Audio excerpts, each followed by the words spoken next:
C'est l'intersyndicale qui, depuis le 150e anniversaire de la Commune de Paris, nous donne l'occasion de s'exprimer le 1er mai.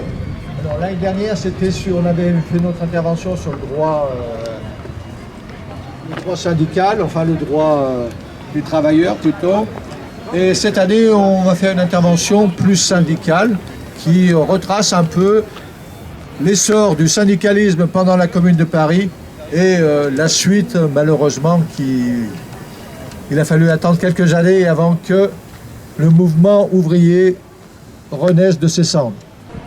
C'est notamment à Eugène Varlin, Léo Frankel, Édouard Vaillant, Albert Thèse et Benoît Malon que revient le mérite d'avoir poursuivi jusqu'à la semaine sanglante une action persévérante et concertée avec les chambres syndicales.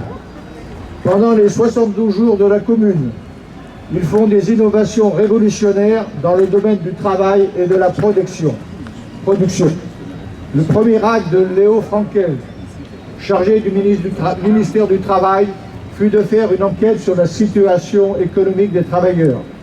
Pour lutter contre le chômage, il fait ouvrir dans les mairies des 20 arrondissements parisiens des bureaux d'embauche. Aussitôt après, il prescrit par un décret que les ateliers abandonnés par les patrons soient dirigés par les coopératives ouvrières et que les propriétaires anciens soient indemnisés. Un autre décret interdit les amendes et les retenues sur les salaires dans les administrations publiques et privées et restitue celles qui avaient été perçues depuis le 18 mars. Frankel promulgue encore 2 décrets particulièrement importants, l'interdiction du travail de nuit dans les boulangeries et la liquidation du mont-piété, qu'il propose de remplacer par une organisation sociale qui donnerait aux travailleurs des garanties réelles de secours et d'appui en cas de chômage et de maladie. C'était un peu les prémices de la sécurité sociale.